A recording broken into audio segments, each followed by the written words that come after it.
یا حبیب رب الرحمن صاحب لولاک لما خلقت الکائنات صاحب لولاک لما خلقت الافلاق صاحب لولاک لما خلقت الدنیا جلوہ صبح ازل نور ذات لم یزل باعث تقویم عالم فخر آدم و بنی آدم نیر بطہا رازدار ما اوہا صاحب علم نشرہ معصوم سیدہ آمینہ احمد مجتبہ حضرت محمد مصطفیٰ وآل مصطفیٰ صلی اللہ علیہ وآلہ وسلم کی ذات بابرکات پر حمد و صلاة کے بعد انتہائی واجب الاحترام عزت کے لائق بزرگان دین دوست احباب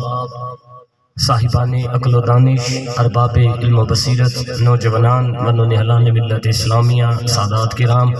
اور اس بارگاہ عزت میں آنے والے تمام عزتدار اللہ پاک جن کے اصال ثواب کے لیے یہاں سب جمع ہوئے ہیں پروردگار عالم میری جان کی ملکہ میری جان کی شہزادی کونین سیدہ فاطمہ الزہرا صلوات اللہ تعالی علیہا وسلام اللہ علیہا کثیراً کثیراً کثیرا مخدومہ کونین کی چادر تطہیر کا صدقہ بھائی صاحب کی والدہ مرحومہ مغفورہ کی بلا حساب بلا کتاب بخشش و مغفرت فرمائے اور جن کی مائیں اس دنیا میں نہیں ہیں اللہ پاک ان تمام کی قبروں پر پہ کروڑ رحمتوں کا نزول فرمائے کیونکہ یہ ایک ایسا رشتہ ہے جس کا نعم البدل کائنات میں نہیں ہے جب انسان فوت ہو جاتا ہے نا کہ بلا انسان فوت ہو کے قبر کی زندگی میں جاتا ہے عالم برزخ جب انسان قبر کی زندگی میں جاتا ہے نا تو اس شخص کی حالت یوں ہوتی ہے چاہے کوئی سیٹھ ہے چاہے کوئی چودھری ہے چاہے کوئی خان ہے بڑے سے بڑا کوئی پہلوان ہے جب انسان فوت ہوتا ہے اور قبر کی زندگی میں جاتا ہے تو اس شخص کی کیفیت یوں ہوتی ہے جس طرح ایک بندہ صحیح سلامت پانی کے اندر ہوتے کھا رہا ہو ڈوب رہا ہو اور اس انسان کو اس وقت جس چیز کی سب سے زیادہ ضرورت ہوتی ہے وہ صرف دعا کی ہوتی ہے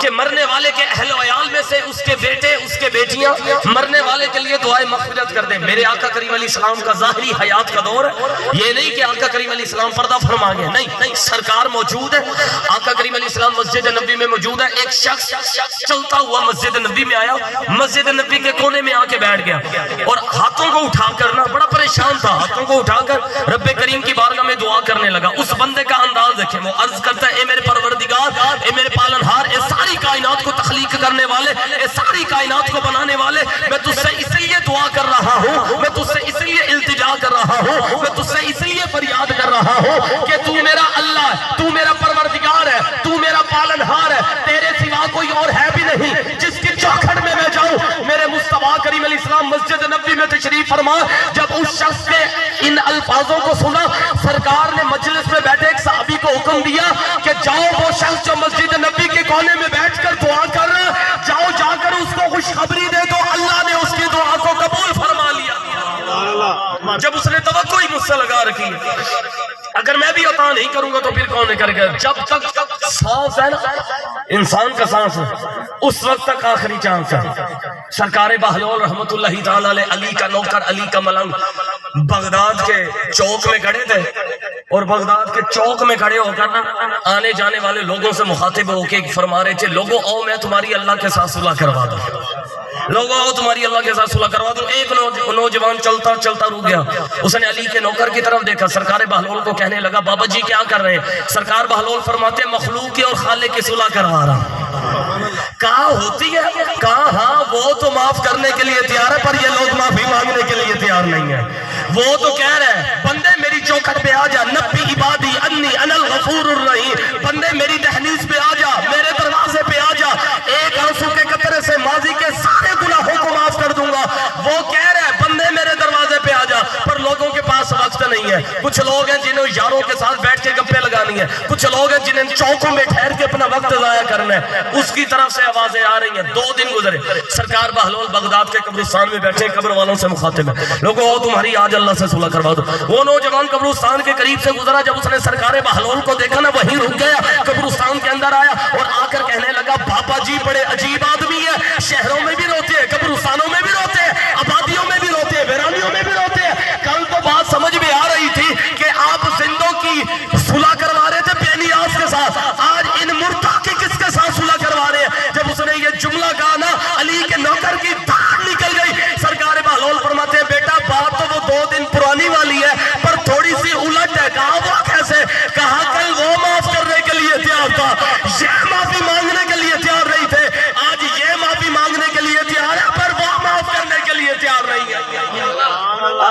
میں چلے گئے ہیں، آج قبر کا عذاب لے رہے ہیں. ان کا وہ رشتہ اس دنیا سے گیا. مجھے حکم ہوا ہے کہ مصطفیٰ کریم علیہ السلام کی والدہ کی شان پڑھنی ہے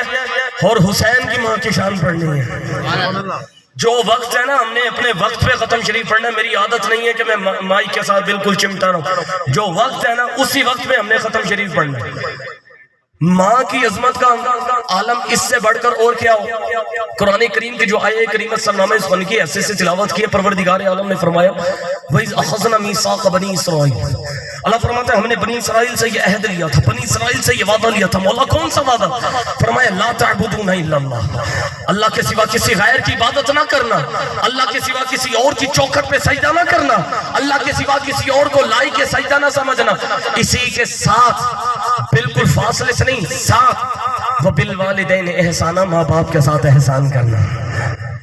اپنی الوہیت کے بعد بے نیاز نے دیکھے بیان کس طرح فرمایا. اپنی الوہیت کے بعد، اپنی ربوبیت کے بعد، اپنی وحدانیت کے بعد، اپنا ایک ہونے کے بعد، اپنی عبادت کے بعد دوسرا حکم نماز کا نہیں، روزے کا نہیں، حج کا نہیں، زکوٰۃ کا نہیں. اللہ فرماتا ہے ماں کے ساتھ مہربانی کرنا. مصطفیٰ کریم علیہ السلام حجرہ عائشہ سے مسجد نبوی میں داخل ہوئے تو تمام صحابہ ادب سے کھڑے ہوئے. جب تمام صحابہ ادب سے کھڑے ہو گئے نا، میرے مصطفیٰ کریم علیہ السلام کی آنکھوں میں آنسو آ گئے اور سرکار دو العالم صلی اللہ علیہ وآلہ وسلم کی نظر مبارک پلٹ کر وہ ابوا کی ریت پر جہاں پہ سیدہ آمنہ سلام اللہ علیہا کا، سرکار کی والدہ کا جہاں وصال ہوا تھا، اس جگہ کا نام ہے ابوا، مقام ابوا. جہاں پہ سیدہ آمنہ سلام اللہ علیہا کا وصال ہوا تھا، سرکار کی نظر وہیں چلی گئی کہ کاش آج میری ماں زندہ ہوتی. وہ دیکھتی جیسے ہی میں مسجد نبوی میں داخل ہوا ہوں تمام صحابہ میرے ادب کے لیے کھڑے ہو گئے ہیں. سرکار نے اپنے صحابہ کرام کو مخاطب کرتے ہوئے فرمایا اے میرے صحابہ، کاش آج میری ماں زندہ ہوتی. انا اصلی صلاۃ العشاء، میں نماز عشاء پڑھا رہا ہوتا، اس میں سورہ فاتحہ کی قرات کر رہا ہوتا، میری ماں کو میرے ساتھ کوئی کام یاد آتا، وہ دروازے پہ آتی، پردہ ہٹا کر پیار سے بیٹا محبت کہہ کے پکارتی. سرکار فرماتے صحابہ میں اپنی نماز چھوڑ دیتا، میں اپنی نماز چھوڑ کے پہلے میں اپنی ماں کے پاس جاتا. آج بھی جو صحیح معنوں میں صوفیزم ہے نا، ڈبہ پیروں کی بات نہیں ہے، 2 نمبر پیروں کی بات نہیں ہے، ان لوگوں کی بات نہیں کر رہا جو اہل سنت کا لبادہ اوڑھ کر پیروں کے نام پر جو اوریجنل اللہ والے ہیں ان کو بھی بدنام کرتے ہیں، ان کی بات نہیں کر رہا. جو صحیح جینون اولیاء کرام ہے نا، ان کے گھر کا آج بھی یہ معمول ہے. آج بھی گولڑا شریف کے اندر آج بھی یہ معمول ہے. جب ان کا بچہ 4 سال 4 ماہ 4 دن کا ہوتا ہے نا، ان کے گھر میں رسم بسم اللہ الرحمن الرحیم کروائی جاتی ہے. محلے کے یا کسی معتبر قاری صاحب کو لے کے آتے ہیں اور فرماتے ہیں کہ نا ہمارے بچے کو آج بسم اللہ الرحمن الرحیم کروائیں. امام الاولیاء، ولایت کی دنیا کا بے تاج بادشاہ حضرت خواجہ بایزید بستامی رحمۃ اللہ تعالی علیہ، آپ کی عمر 4 سال 4 ماہ 4 دن کی ہوئی. ماں نے انگلی کو پکڑا، محلے کے قاری صاحب کے پاس لے گئے. قاری صاحب کو کہتی ہیں قاری صاحب میرے بیٹے بایزید کو قرآن پڑھا. کیسی عظیم ماں تھی جس نے اپنے بیٹے کی انگلی کو پکڑ کے قرآن پڑھانے کے لیے محلے کے قاری صاحب کے پاس لے کے جا رہے. اب قاری صاحب سامنے بیٹھے ہیں، بایزید بستامی پیچھے بیٹھے ہیں. قاری صاحب نے کہا بیٹا اعوذ باللہ من الشیطان الرجیم. بایزید بستامی رحمۃ اللہ تعالی علیہ نے بسم اللہ الرحمن الرحیم پڑھ کر 17 سپارے حفظ سنا دیے. قاری صاحب نے کہا بیٹا وہ پیچھے جو 13 بجتے ہیں وہ بھی تو سنا دو. بایزید بستامی نے عرض کی قاری صاحب جب سے ماں کے شکم میں تھا نا، جب سے ماں کے پیٹ میں تھا، میری ماں 17 سپاروں کی حافظہ تھی. وہ صبح و شام 17 سپاروں کی تلاوت کرتی تھی. میں ماں کے شکم میں سن کر یاد کر لیا کرتا تھا. اچھا روز بایزید بستامی قاری صاحب کے پاس جاتے، قرآن پاک پڑھ کے آتے. ماؤں کی عادت ہوتی ہے، آج بھی ماؤں کی عادت ہوتی ہے، جب بچہ چھوٹا ہو نا وہ اسکول میں جائے یا مدرسہ میں جائے، مائیں اپنے بچوں چھوٹے لاڈلے بچوں سے آج بھی پوچھتی ہیں مائیں میرا بیٹا اسکول میں کیا پڑھ کے آیا ہے، میری بیٹی آج کیا پڑھ کے. اب ایک دن بایزید بستامی آئے نا گھر، سر پکڑا ہوا بڑے پریشان ہے. ماں نے کہا بیٹا بایزید پریشان کیوں ہے؟ بایزید بستامی نے عرض کی امی آج قرآن کریم کی ایک آیت پڑھی ہے، اس آیت کو پڑھ کے بڑا پریشان. کہا بیٹا قرآن کی ایسی کون سی آیت ہے جو تجھے 4 سال کے بچے کو اتنا پریشان کر رہی ہے؟ بھائی یزید بستامی کہنے لگے ماں اللہ قرآن میں فرماتا ہے انشکر لی ولی والدیک، اللہ فرماتا ہے 2 شکر ادا کرو، میرا بھی شکر ادا کرو، ماں باپ کا بھی شکر ادا کرو۔ ماں میں تو 4 سال کا بچہ ہوں، 2 کام ایک ساتھ نہیں کر سکتا، یا اپنا کروا لو یا رب کا کروا لو۔ ماں تو پھر بھائی یزید بستامی کی تھی نا، ماں نے کہا بیٹا جا اپنا حق معاف کرتی ہوں پر جا مجھے رب راضی کر کے دکھا۔ بھائی یزید بستامی کہتے ہیں میں نے ماں سے اجازت لی، میں 20-25 سال تک جنگلوں میں چلا گیا، بڑے بڑے قلندروں سے میری ملاقاتیں ہوئی، بڑے بڑے اولیاء کرام کے میں نے جوتے اٹھائے، بڑے بڑے اللہ والوں کی صحبت میں بیٹھا، 20-25 سال گزر گئے۔ ایک دن میرے دل میں خیال آیا بھائی یزید ذرا بٹن کھول، اندر جھانک کے دیکھ تو صحیح ولایت کی کس منزل پر ہے، ولایت کے کس مقام پر ہے۔ بھائی یزید بستامی کہتے ہیں جب میں نے اندر جھانک کے دیکھا اندر ٹوٹل خالی تھا۔ بھائی یزید بستامی کہتے ہیں سردیوں کے یخبستہ رات جب میں نے دیکھا اندر ٹوٹل خالی ہوں، میں نے کہا ایک موقع تو ضائع ہو گیا، پتہ نہیں ماں زندہ بھی ہے کہ نہیں ہے۔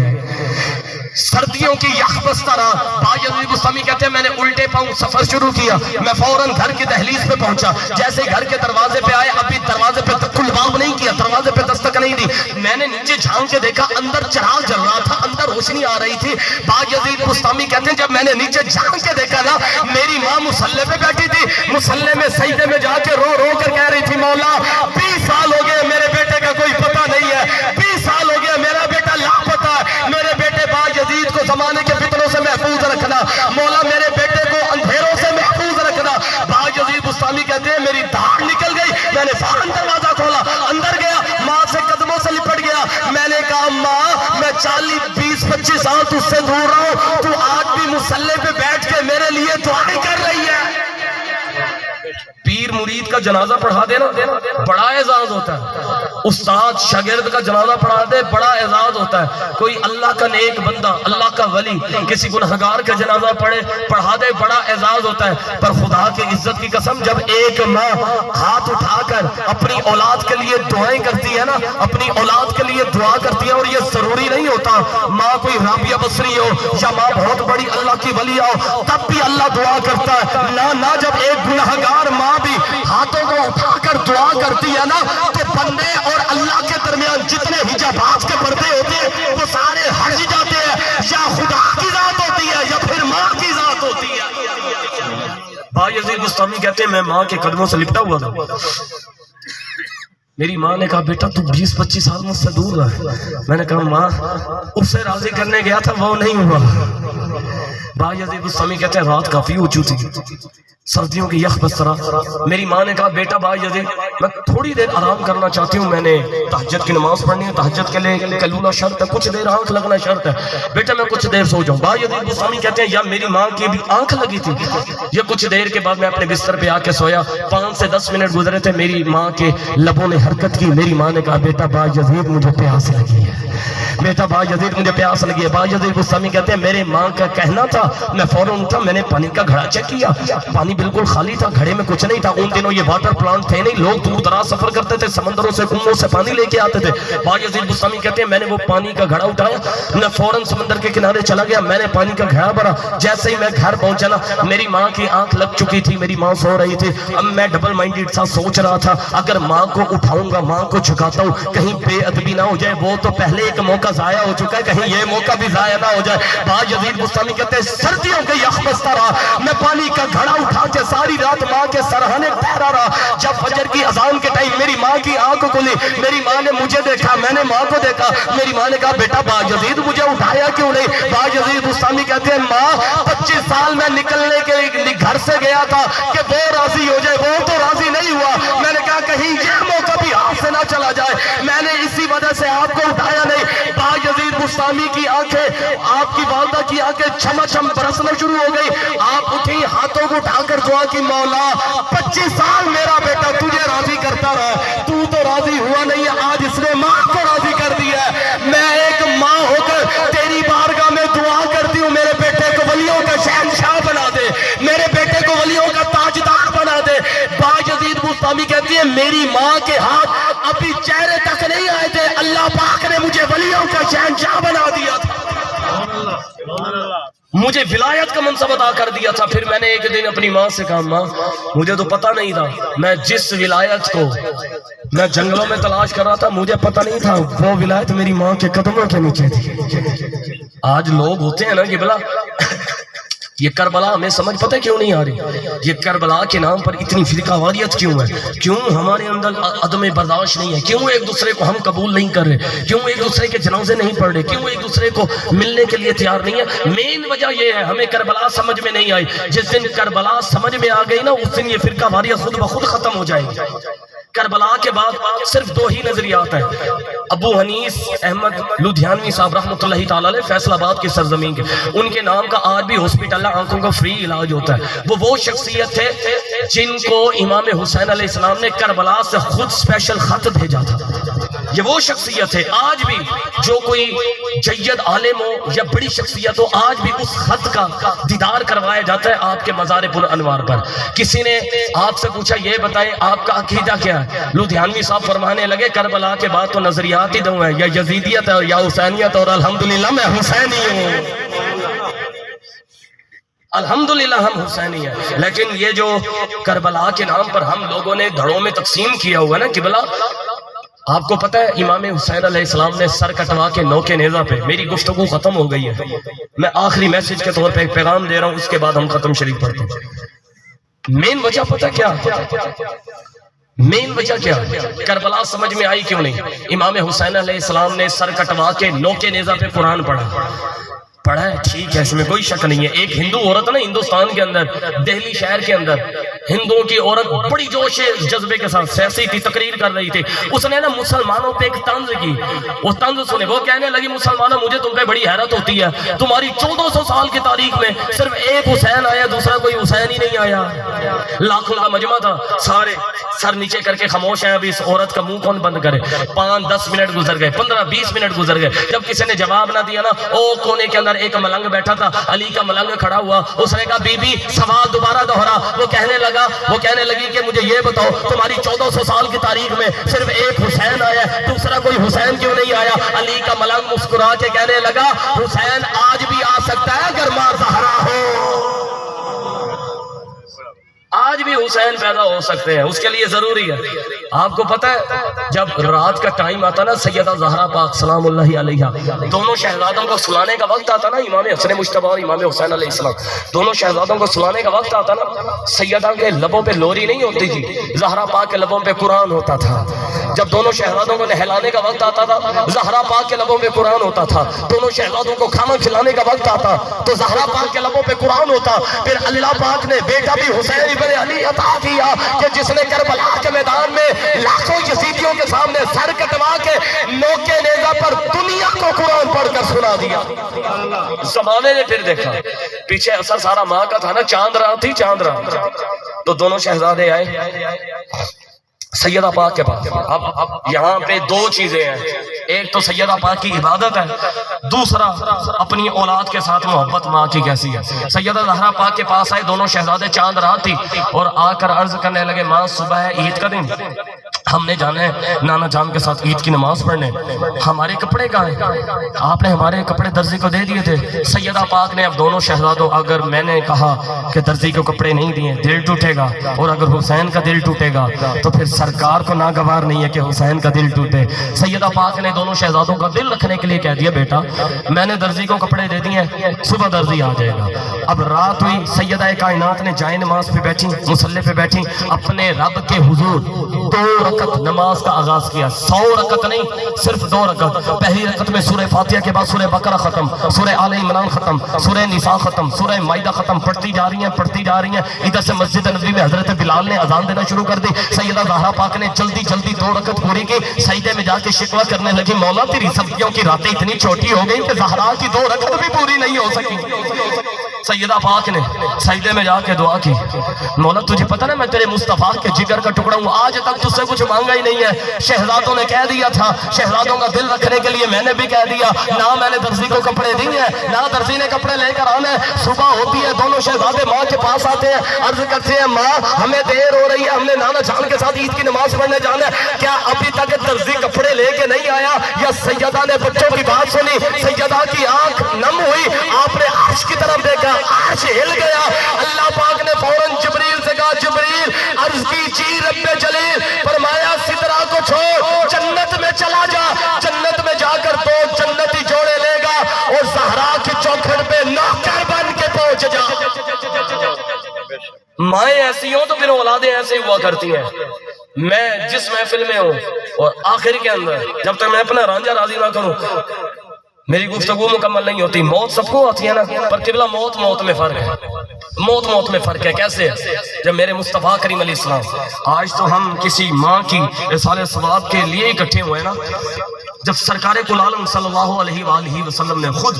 اس دنیا سے ظاہری طور پہ پردہ فرمانا تھا، میرے مصطفیٰ نے ظاہری طور پر اسرائیل موت کا فرشتہ کسی کے پاس ہے، کسی سے پوچھتا ہی نہیں ہے، لیکن جب آیا نا در زہرا پر، سرکار کے دروازے پہ آیا، دروازے پہ دینے لگا دستک، اندر سے سیدہ نے پوچھا کون؟ کہنے لگا ایک عرابی ہوں، دیہات کا رہنے والا ہوں۔ بی بی فرماتی ہے کیا کرنے آیا؟ کہنے لگا جی سرکار کل عالم صلی اللہ علیہ وآلہ وسلم کی تیمارداری کے لیے آیا ہوں۔ بی بی فرماتی ہے میرے بابا کی طبیعت ٹھیک نہیں ہے، چلا گیا۔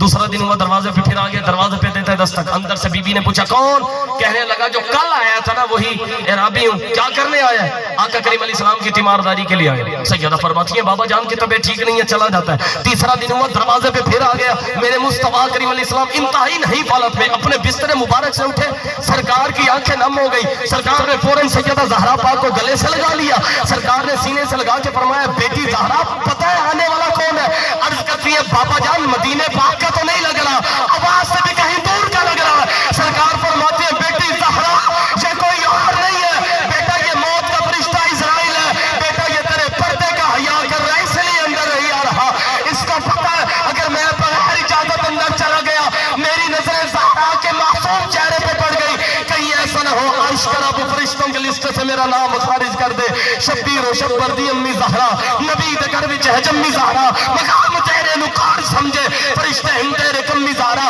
رب نو سجدہ کرن دی خاطر رات منگدی ہے لمبی زہرا، فجر دی عرضی قبول کرنا ہے تیرے بچے اندر کمی زہرا، کرم کا مخزن سخا خبر کر عطا سراپا بطول زہرا، نبی کی صورت نبی کی سیرت نبی کا نقشہ بطول زہرا، رسول اعظم کی پیاری دختر شہید اعظم کی پاک مادر جناب شیر خدا کی بانو جنا کی ملکہ بطول زہرا، فدا ہے سائم غلام ان پر درود ان پر سلام ان پر، ہمیرا دونوں جہاں میں واللہ فقط سہارا بطول زہرا، حیا کے ماتھے کا تاج زہرا، وفا پرستی کی لاج زہرا، مقام کون حسین یہ ہے کرے گی جنت میں راج زہرا، کسی کی بیٹی کو نہ ملے گا ملا ہے تجھ کو جو راج زہرا، زمانے بھر میں جو بٹ رہا ہے وہ تیرے در کا اناج زہرا، جو ہوگی تیرے قدم کی مٹی وہ ہم سب کے سروں کا ہے تاج زہرا، اور جو تیرے شوہر سے بغض رکھے ہم بغض والے نہیں ہیں کہ بلا ہم عشق والے ہیں، عشق والوں میں آپ کو عشق والوں کی نشانی بتاؤں پھر ختم شریف شروع کریں۔ الحمدللہ سارے بڑے عاشق بیٹھے ہیں، سارے الحمدللہ ہم اصحاب رسول کے نوکر بیٹھے ہیں، اہل رسول کے نوکر بیٹھے ہیں۔ ایک جملہ پڑھتے ہیں کیونکہ میری بھی حاضری مولا کائنات کی شان میں لگ جائے۔ علی کا عشق تو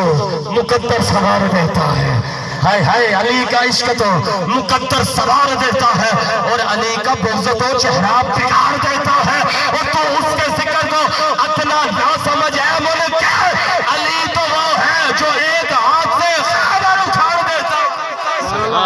اللہ پاک زندگی کی آخری سانس ہمیں اس در کا نمک حلال وفادار رکھے۔ اللہ پاک بی بی مرحومہ کی بلا حساب بلا کتاب بخشش و مغفرت فرمائے۔